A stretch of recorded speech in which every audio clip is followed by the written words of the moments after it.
উনি জাতির জন্য অনেকগুলি দৃষ্টান্তমূলক কাজ শুরু করে গেছেন, যেগুলির পদাঙ্ক অনুসরণ করে আমাদের বর্তমান প্রধানমন্ত্রী কাজ শুরু করেছেন। উনি শিশুদের বিনোদনের জন্য শিশু একাডেমি স্থাপন করেন। সম্মানিত সুধীবৃন্দ, আজকে যা শাহাদত বার্ষিকী, শহীদ রাষ্ট্রপতি জিয়াউর রহমান, যার জীবনের শেষ সাথী ছিল একটি ভাঙ্গা সুটকেস আর সেরা গেঞ্জি, আমরা সেই মানুষটির পদাঙ্ক অনুসরণ করে রাজনীতি করে যাচ্ছি। আমাদেরকে আজকের দিনে শপথ নিতে হবে, আমরা সেই জিয়াউর রহমানের আদর্শকেই আমাদের বুকে ধারণ করে বাংলাদেশের মানুষের কাছে প্রমাণ করতে চাই যে আমরা সত্যিকারের আদর্শের সৈনিক।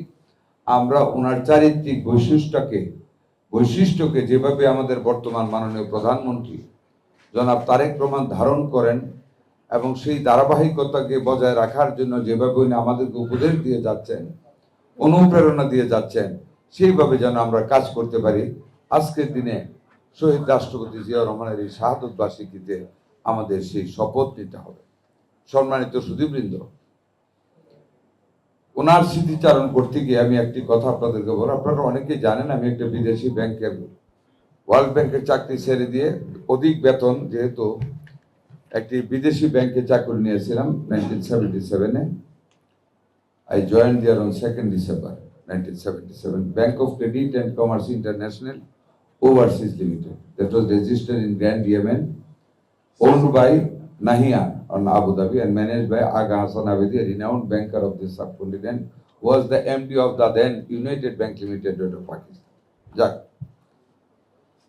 ওই ব্যাংকের একটা অডিট কাজে আমি চট্টগ্রাম যাচ্ছিলাম, সেটা 21 মে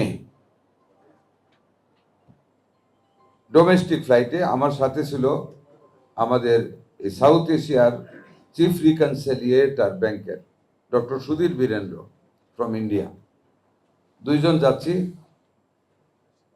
উঠার সময় দেখলাম লাল গালিচা। কি জন্য লাল গালিচা ভাবি নাই, চলে গেছি। প্লেনের ভিতরে যে টের পেয়েছি যে শহীদ রাষ্ট্রপতি জিয়াউর রহমান চিটাগং যাবেন, পাশে 4টা সিট রেডি করা আছে। উনি উঠলেন একটা সাফারি পরে, এয়ার হোস্টেস যত সুন্দরভাবে সাজানো দরকার সাজিয়ে ওনার সামনে লাঞ্চ নিয়ে এসেছেন, স্যান্ডউইচ কি ক্যান। উনি জাস্ট একটা লুক দিলেন ওই এয়ার হোস্টেস। উনি তো ইংলিশ একটু বেশি বলতেন, বাংলা তখন বলতে খুব কম পারতেন। বলতেন, নার্সকে জিজ্ঞেস করলেন, Have you served the same breakfast to all the passengers? আমি তো একটু হাসতেছি, ওনার মুখে হাসি ছিল না। বেকা খায় গেছে বেচারা, মানে এয়ার হোস্টেস। নো স্যার, 3বার মুখে বাচ্চা বলতে নো স্যার। আর কিছুই বললেন না, একটা লজেন্স নিয়ে ফিরাই দিলেন।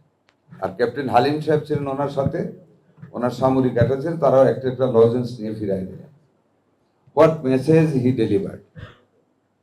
উনি একটা গ্রুপ অফ প্যাসেঞ্জারের সাথে চট্টগ্রাম যাচ্ছেন। নিশ্চয়ই ওনার মনে হয়েছে এই স্যান্ডউইচ তো ডোমেস্টিক ফ্লাইটে অন্য প্যাসেঞ্জারকে দেয় নাই,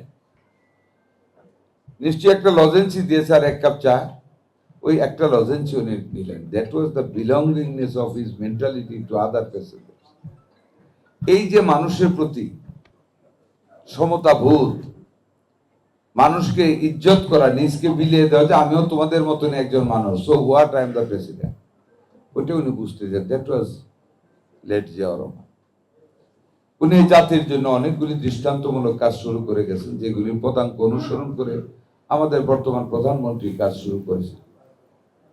এই জিয়া রহমানই কিন্তু সর্বপ্রথম স্বাস্থ্য খাত জনগণের সেবায় গ্রামের ভিতরে পৌঁছে দেওয়ার জন্য প্রত্যেকটা থানা হেডকোয়ার্টার 31 শয্যা বিশিষ্ট হাসপাতাল করে।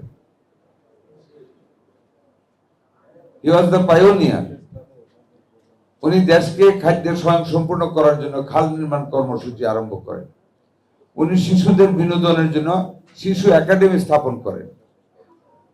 উনি টেলিভিশনে শিশুদের নিয়ে প্রোগ্রাম করান, অনেক কিছু করেছেন। উনি সহনশীলতার উদাহরণ রেখে গেছেন ঢাকা বিশ্ববিদ্যালয়ে গিয়ে।